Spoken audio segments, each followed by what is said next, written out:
Madaling manghusga ng iba.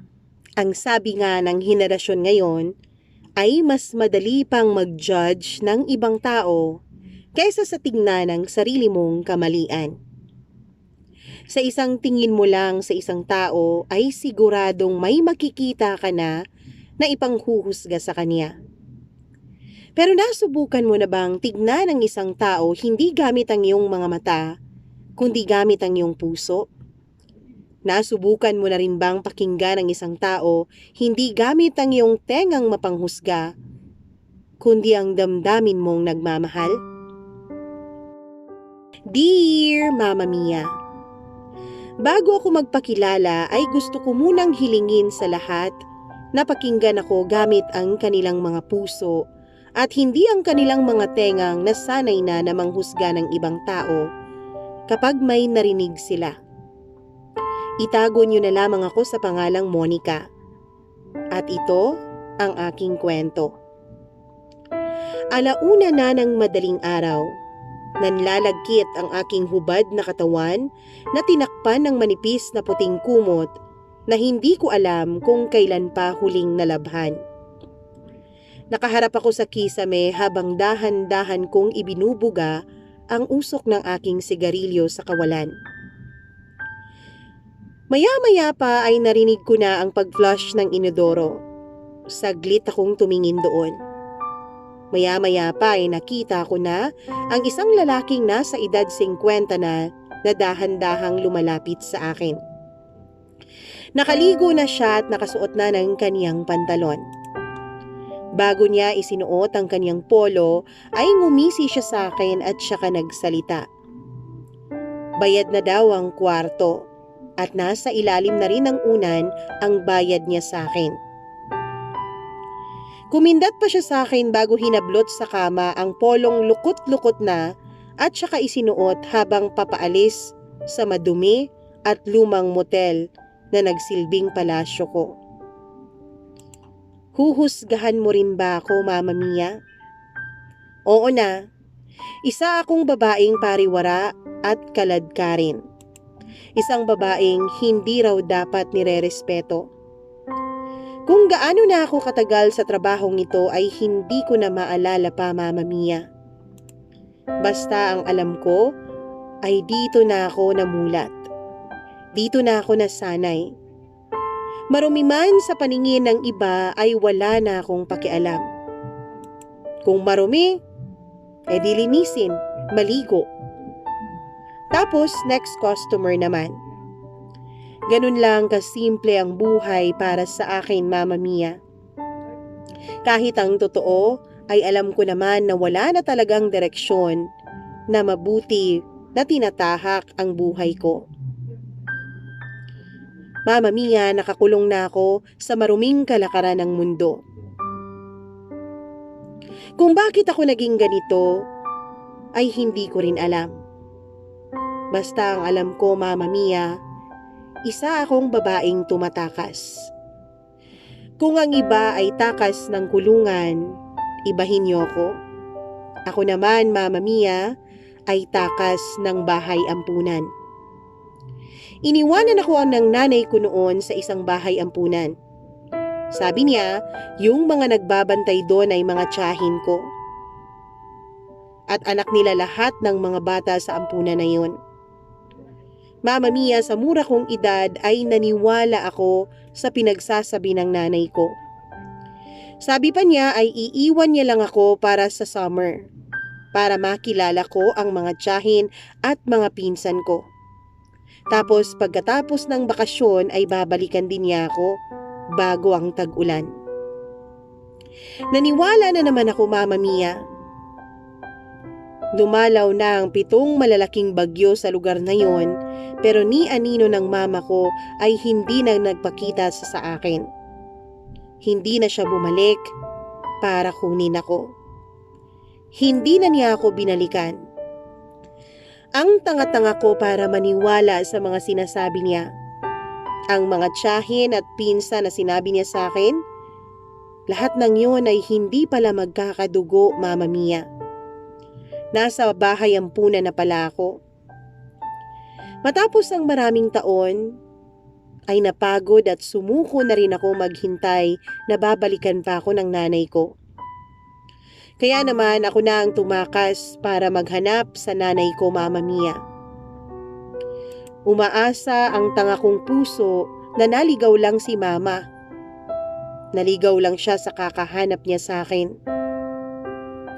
Pero sa huli, Mama Mia, ay ako pala ang naligaw at hindi ko na mahanap ang tamang daan tungo sa isang maliwanag na kinabukasan. Hanggang sa isang araw ay nadiskubre ako ni Rosie. Sabi niya, Mama Mia, ang ganda ko raw ay hindi dapat pangkalye lang. Nahanap niya ako isang araw nang dumaan ako sa parlor na pinagtatrabahuan niya. Pinapasok niya ako, Mama Mia.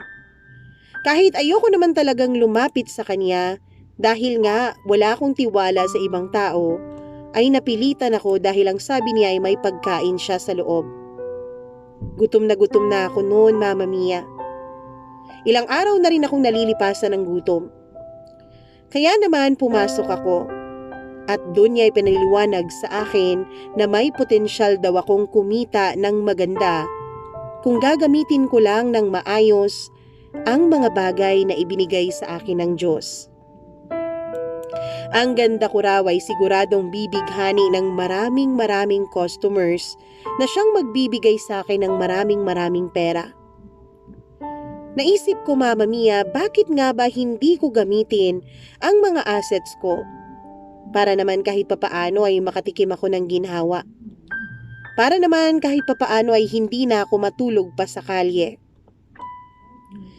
Kaya naman, Mama Mia, ay pumayag ako sa alok ni Rosie. Ang magtrabaho bilang isang babaeng taga-aliw. Babaeng nagbibigay ng panandaliang ligaya sa mga lalaking naghahanap. Yun na ang naging simula ng buhay ko bilang tagabigay ng aliw, Mama Mia. Nung una ay walang maraming konsumisyon sa trabaho ko. Binibigay ko ang mga pangangailangan ng mga lalaki kapalit ng perang ibinibigay nila sa akin. Oo, nakakasuka sa una. Hanggang sa nasanay na rin ako. Naging ayos na ako sa ganun at wala nang problema sa akin kahit gamitin pa nila ng gamitin ang katawan ko. Basta pa, the price is right. Hanggang sa isang araw, Mama Mia, ay nakilala ko si Carlos. Isang customer ko na ang akala ko noong una ay nangangailangan ng aking pagpapaligaya. Pero hindi naman pala. Oo nga, at binayaran niya ako para ma-take home. Pero nung nasa motel na kaming dalawa ay hindi man lang niya ako ginalaw. Ni hindi man lang niya ako hinalikan. Naghubad na ako noon at ang sabi niya ay wag. Hindi na raw yun kailangan. Tinanong niya ako kung gaano ba katagal usually ang mga nagti-take out sa akin at ang sabi ko naman ay 2 to 3 hours normally. Pero may mga humihirit ng additional rounds kaya additional bayad din yon. Mas mahal dahil nga overtime pay na. Mama Mia, binigyan niya ako ng pera para sa 8 oras na magkasama kami. Kinabahan ako noon dahil unang customer ko, Mama Mia, na nag-request sa akin ng 8 oras. Ibig sabihin ba, 8 oras niyang gagamitin ang katawan ko? Yun pala ay hindi, Mama Mia. Binayaran niya lang ako para makipagkwentuhan. Oo, kakaiba si Carlos. Ang customer ko na nagbayad para lang may makausap. Kaya naman kahit hindi ko naman talaga gawain na magkwento sa kahit na sino tungkol sa buhay ko, Mama Mia. Pero dahil bayad naman at malaki-laki naman ang binayad niya sa akin, kaya naman ikwinento ko na sa kanya ang buhay ko. Buong atensyon siyang nakikinig sa akin na akala mo ay isang paslit na binabasahan ng kanyang ina ng fairy tale. Nakatingin siya sa akin at wala akong makita kahit konting bahid ng panghuhusga kahit na hindi naman kagandahan ng kwento ko, Mama Mia. Hindi ako sanay. Tumayo ako sa pagkakahiga at saka nagtungo sa pinakamalapit na bintana. Nagsindi ako ng yosi at 3 beses akong naghit-hit buga bago siya muling binalikan ng tingin. Nakikita kong namumungay na ang kaniyang mga mata dahil sa antok. Napakalalim na ng kaniyang mga mata na napapaligiran ng maitim na marka. Marahil dala ng kaniyang pagpupuyat. Tinanong ko siya kung sigurado ba siyang ito lang ang gusto niyang gawin namin. Ito lang ang gustong gawin niya. Ang makinig sa aking kwento. Ngumiti lamang siya at nang saglit Mama Mia tsaka umiling. Nagsabi siyang matutulog na raw siya at kung gusto ko raw ay tumabi ako sa kanya. Nangako siya Mama Mia na wala raw siyang gagawing iba sa akin. Napailing na lang ako at muli na namang hinarap ang bintana para sa usok sa bibig ko. Nang matapos ako sa paninigarilyo ay bumalik ako sa kanya. Nadatnan ko siyang ang sarap-sarap na ng kaniyang tulog. Dahan-dahan akong humiga para hindi siya madistorbo Mama Mia. Naisip ko na kakaiba ang customer na ito. Lumustay ng 2,000 para lang malaman ang kwento ng buhay ko. Mama Mia, nasa gilid na naman ako ng kalsada kung saan madalas akong tumatambay para hintayin ang aking mga parokyano. Ngumunguya-nguya ako ng bubblegum na kanina pa naubos ang lasa. Hindi ko maidura at maitapon kasi sayang naman. Ito na nga lang ang pwede kong panlaman-syan sa gabing yun. Naubos kasi ang pera ko Mama Mia dahil nagbayad pa ako ng upa ng apartment. Kaya naman nang wala akong pasok sa club nung araw na yon, ay tumambay ako sa kalsada hoping na makahanap ako ng customer. Pero kanina pa ako nandito at wala pa ring bumubusina sa akin. At wala man lang humihintong saksakyan para ayain ako sa kung saan. Matumal yata ang benta ko nung gabing yon. Binuksan ko ang bag ko para kunin ang lipstick na kulay talong. Mukhang nawawala na ng magic ang bisa ng lipstick na una kong pinahid bago ako umalis ng beer house kung saan ako tumutuloy. Kinapalan ko ng kinapalan para kahit madilim ang kapaligiran ay makita pa rin ito ng mga nagdaraang sasakyan. Pinagmasdan ko ang aking sarili sa maliit na bilog kong salamin. Bahagya kong tinanggal ang lumagpas na kulay sa aking labi. Nang makontento na ako ay tsaka ko binalik ang hawak kong lipstick sa loob ng aking bag. Aalis na sana ako noon at lilipat na ng ibang kalsada, pero bago ko pa maiabante ang aking mga paa ay may lumapit na sa akin. Si Carlos. Natawa ako ng may halong pagkainis dahil paniguradong matutuyo na naman ang lalamunan ko sa kakakwento ko sa kanya. Nagsuggest pa ako Mama Mia na bumili siya ng libro at yun ang basahin niya kung gusto niya ng kwento. O di kaya naman ay manood siya ng mga madramang pelikula. Pero ang sabi niya ay mas gusto raw niya na ako yung magkukwento sa kanya. Bakit? Ano bang makukuha mo sa kwento ng isang pokpok? Nang maitanong ko yun sa kanya ay bigla naman siyang sumeryoso. Para sa akin, Monica, hindi ka isang pokpok. Ano pala ako sa tingin mo? Isa kang ligaw na babae. Seryosong sabi niya sa akin. Di pokpok pa rin. Natatawa ko namang sabi sa kanya. Sa huli ay sumama pa rin ako kay Carlos Mama Mia kahit na alam ko naman na kwento lang ang gusto niyang marinig mula sa akin. Totoo nga Mama Mia, tama ang hinala ko dahil nauwi na naman sa kwento ang isang buong gabi ko kasama si Carlos. Kwento ko sa kanya ang buong buhay ko. Kwento ko sa kanya ang kalakaran sa pagbibigay ng aliw.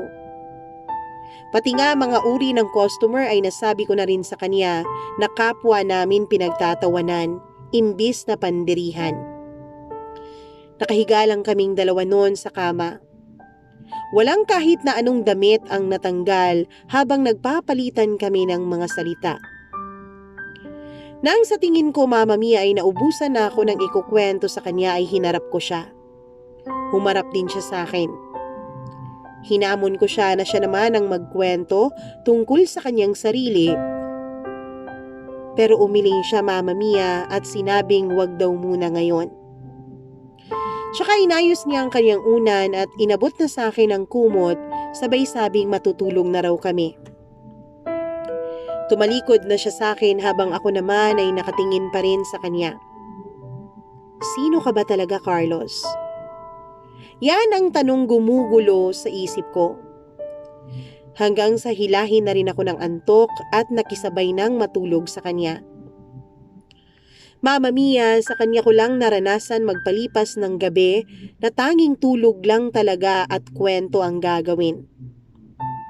Naisip kong masarap pala sa pakiramdam na makapagpahinga ang aking katawan kahit na saglit lang, kahit na minsan lang.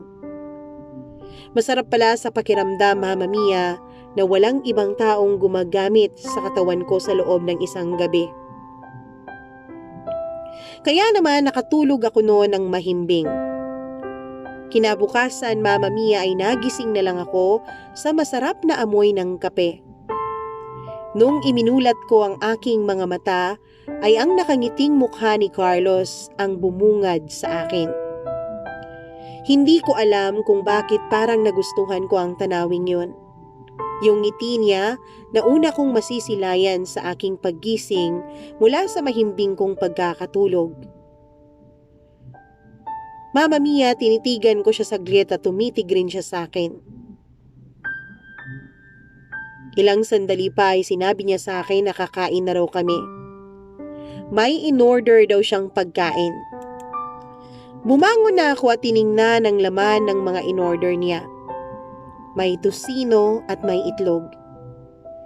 Nung tiningnan ko yan, Mama Mia, ay hindi ko na namalayan ang pagtakas ng isang patak ng luha mula sa kanan kong mata.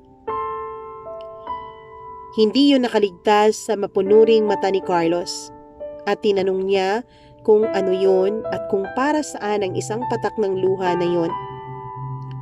Kaya naman Mama Mia, na ikwento ko sa kanya na yun ang huling alaala ko sa bahay ampunan. Yun ang huling pa-birthday sa akin ng mga nagbabantay sa amin doon. Susubo na sana ako ng tusino sa bibig ko,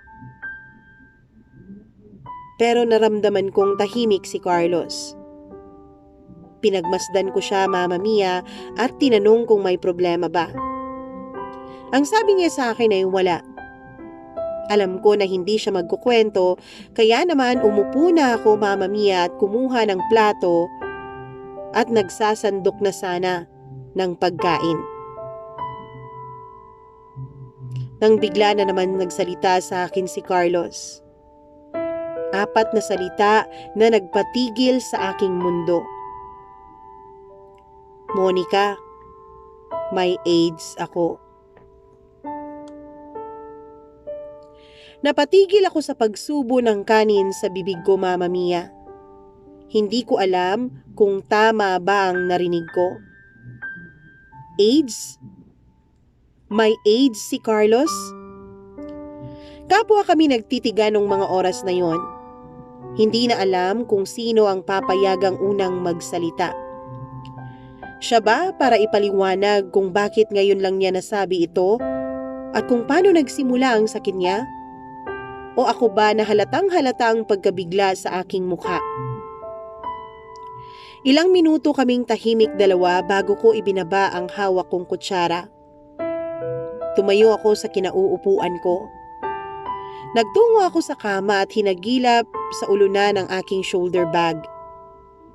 Nanginginig ang mga kamay ko na inilabas ko ang yosi sa gilid ng aking bag at saka hinagilap ang lighter. Nagtungo ako sa bintana at saka binuksan yon. Nasa ganong posisyon ako Mama Mia matapos ko siyang kwentuhan ang buhay ko nung nagdaang gabi. At nasa ganong sitwasyon naman ako ngayon. Matapos niya akong biglain sa revelasyon niya tungkol sa buhay niya. Mama Mia, dahan-dahang umalis si Carlos. Kinuha niya ang kanyang mga gamit at umalis siya ng motel na hindi man lang nagpaalam. Hindi ko na rin siya sinundan pa. Hindi ko alam kung ano ang sasabihin ko, kaya naman hinayaan ko na lang muna siya. Habang ako ay patuloy sa pagyoyosi, hindi ko alam kung saan tumatakbo ang isip ko noon. Hindi ko alam, Mama Mia, kung magpapasalamat ba ako kay Carlos na walang nangyari sa amin dahil kung nagkataon ay baka mahawa niya ako. At the same time, Mama Mia, ay hindi ko mapigilan ang kirot na nararamdaman ng aking puso. May AIDS si Carlos. Ang tanging lalaking tumuring sa akin na babae. Ang tanging lalaking inirespeto ako. Ang tanging lalaking nakipagkaibigan sa akin kahit alam niya kung gaano kadumi ang trabahong kinasasadlakan ko. Hindi ko napigilan ang maiyak matapos kong isipin ang lahat ng iyon, Mama Mia. Lumipas ang ilang araw. Heto na naman ako, Mama Mia. 10:00 na ng gabi at nasa gilid na naman ako ng kalsada. Nakailang sigarilyo na akong naubos at dinurog sa aking mga paa. Nangalay na nga ang aking mga leeg at ang ulo ko sa kakailing sa mga lalaking lumalapit sa akin para hingan ako ng aliw. Oo, Mama Mia, marami sana akong parokyano nung gabing yun. May mga nagpataas pa nga ng presyo pero humindi talaga ako. May mga minura pa ako at dinuraan ang aking balikat. Bakit daw ako humihindi? Bakit daw ako nag-iinarte? Pok-pok rin lang naman daw ako. Mama Mia, sa loob-loob ko ay alam kong hindi ko kailangan ang customer ng gabing yon. Ang kailangan ko ay si Carlos. Mula noong umagang umamin siya sa akin sa kalagayan niya, ay bigla na lang siyang umalis nang hindi ako nagsalita. Natakot marahil siya na baka husgahan ko siya. Mula noon ay inabangan ko na siya kung saan napadalas niya akong pinipick up. 4 na araw na akong nandito mula 7:00 ng gabi hanggang 1:00 ng madaling araw. Wala na akong kinikita, Mama Mia. Ilang beses na akong muntik mapahawak at ilang beses na rin akong hindi kumita sa kahihintay sa kanya. Kinuha ko ang lipstick sa aking bag. Bahagyang nawala ang pagkapula ng labi ko sa kakayosi ko. Nagpahid lang ako ng manipis at bago ko pa muling mailagay ang lipstick sa aking bag, ay may isa na namang kumalabit sa akin. Tatarayan ko na sana ito pero nang makita ko si Carlos, ay lumambot muli ang aking mukha at ang aking ekspresyon. Hindi ko alam pero bigla ay parang naawa ako sa kanya, Mama Mia. Ang buong akala ko talaga ay hindi na siya magpapakita sa akin matapos niyang aminin sa akin na may AIDS siya. Pagkatapos kasi ng pag-amin niya nung umagang yon, Mama Mia, ay tahimik na tahimik kaming dalawa. Walang umimik sa amin. Nagpakiramdaman lang kaming dalawa sa isa't isa. Tumayo ako noon nang hindi pa nakakakain. Nagyosi ako ng nagyosi para mailabas ang stress at tensyon sa katawan ko. Hanggang sa makita ko nga na dahan-dahang kinukuha ni Carlos ang mga gamit niya at dahan-dahan rin siyang umalis sa motel na yon. Kaya ang akala ko talaga, Mama Mia, ay hindi na siya magpapakita pa sa akin. Kaya naman, kahit nabigla ay nasiyahan ako sa muli niyang pagsulpot sa harapan ko. Tinanong ko siya kung bakit siya biglang umalis. Kung bakit nawala na lang siya nang hindi nagpapaalam sa akin. At kung bakit inabot siya ng halos 5 araw bago magpakita ulit sa akin. Ang sabi niya, Mama Mia, ay natakot daw siya. Hindi raw kasi niya mabasa ang ekspresyon sa mukha ko at hindi niya mabasa kung ano talaga ang nararamdaman ko. Ang akala niya, Mama Mia, ay katulad ako ng iba niyang mga kaibigan na umiwas sa kanya nung malaman ang tungkol sa kanyang kalagayan. Mama Mia, parang nabibiyak ang puso ko sa mga sinabi ni Carlos. Oo nga. Oo nga, at mag-isa ako. Mag-isa ako sa buhay at wala akong karamay. Pero choice ko yun, Mama Mia. Choice ko na walang papasuking iba sa buhay ko. Pero si Carlos ay marami namang kasama. Maraming kaibigan. Pero nung napunta siya sa kanyang kalagayan at nagkaroon ng sakit na ganon, ay unti-unti raw nawala ang kanyang mga kaibigan. Nasaktan ako sa mga sinabi niya, Mama Mia. Kaya naman, ako na ang nag-aya sa kanya na magmotel kaming dalawa. Ang sabi ko ay samahan niya ako sa kama. Labis ang pagkabigla na rumehestro sa kanyang mukha. Ano ka ba naman, Monica? Gusto mo bang mahawa sa sakit ko? Tanong niya. Ngumiti ako, Mama Mia, at sinabing magkukwentuhan lang kami sa kama. Pero this time, siya naman ang babayaran ko para magkwento. Natawa siya, Mama Mia, dahil alam niya na wala akong pera. Sinabi niya na hindi siya magpapabayad at willing siyang ikwento sa akin ang lahat ng tungkol sa kanyang buhay. Kaya naman, umalis na kaming dalawa at nagpunta sa paborito naming motel. Nakahiga kaming dalawa sa kama, nakakumot habang nakatingin sa naninilaw na kisame. Ganadong-ganado ang tenga ko na makinig sa bawat salitang lumalabas sa bibig ni Carlos. Gusto kong sa pagkakataong ito ay siya naman ang aking uunawain. Dahil sa pagiging maluho niya, Mama Mia, at sa kagustuhang magkaroon ng mga magagarang gamit tulad ng kanyang mga kaibigan, ay naibuyo siya na pumatol sa isang baklang mayaman. Isang beses lang naman daw, pumayag siya dahil isang beses lang. Pero Mama Mia, isang beses lang naman pala. Isang beses lang pala ang kailangan para magkaroon siya ng malubhang karamdaman. Ang hindi niya kasi alam, Mama Mia, ay yung isang beses na yun ay ang magiging meet siya ng kanyang kalusugan. Naalala niya bago matapos ang isang gabi ng pagbibigay niya ng aliw, ay hinalikan pa siya nito at nag-iwan ng 5,000 at ang pinaka-latest model ng cellphone na gusto niya. 5,000 at bagong cellphone. Yan ang kabuuang halaga ng mga ito na naging kulang pa para maipagamot niya ang sakit na nakapasok sa kanya dahil sa pagpayag niya na pumatol sa isang baklang mayaman. Sa totoo lang ay abunadong-abunado pa siya. Nangutang pa siya sa kanyang mga kaibigan at kanyang pamilya, pero matapos malaman ang kanyang kalagayan, ayon, at isa-isa silang nawala hanggang sa naging mag-isa na lang siya na kinakalaban ang kanyang malubhang sakit. Tumigil siya sa pagkukwento sa akin nang maramdaman niya, Mama Mia, na parang iiyak na siya. At nung naramdaman ko na parang masyado nang masakit ang nararamdaman niya, ay niyakap ko siya at pinatahan gamit ang pangheli sa akin ng nanay ko nung bata pa lang ako at nung hindi pa niya ako iniiwan. Mama Mia, doon ay naiintindihan ko si Carlos. Pareho kasi kami ng pinagdadaanan.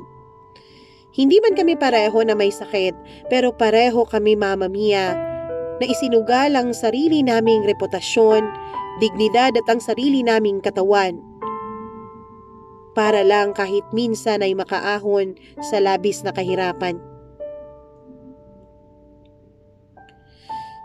Mama Mia, nang muli kaming magkita ni Carlos, ay nasa loob na kami ng isang kwartong puro puti. Puti ang dingding, puti ang kisame, at puti ang sahig. Mama Mia, nung makita ko siya na nakaratay sa kama ng ospital na yon ay parang hindi ko siya kayang tignan. Biglaan ang pagbagsak ng kanyang katawan. Biglaan ang kanyang pagpayat.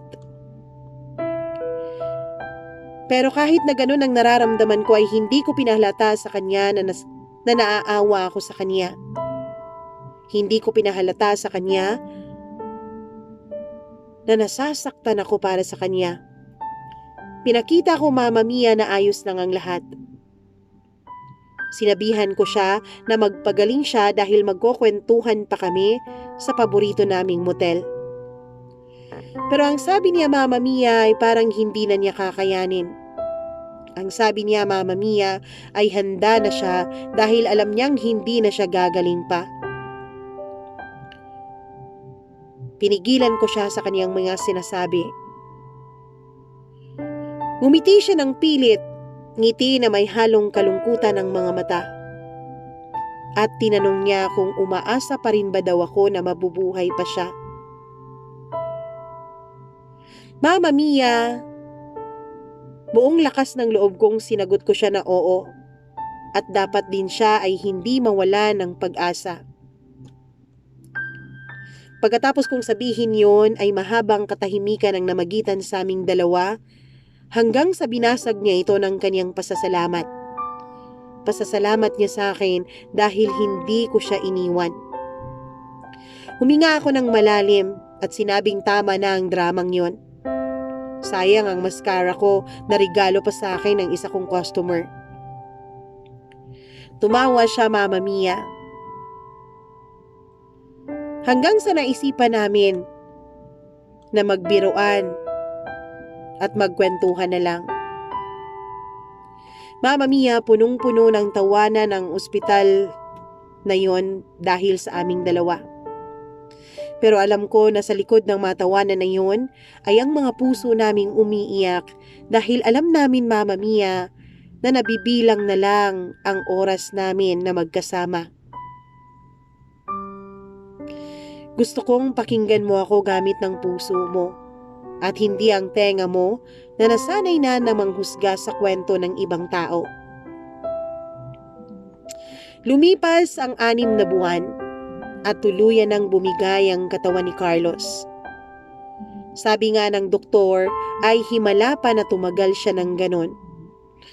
Pero para sa akin Mama Mia ay kulang yon. Kulang na kulang ang ilang buwan naming pinagsamahang dalawa. Gusto ko pang umabot siya ng ilang taon. Gusto ko pa siyang makakwentuhan sa araw-araw. Gusto ko pang malaman ang lahat-lahat tungkol sa kanya.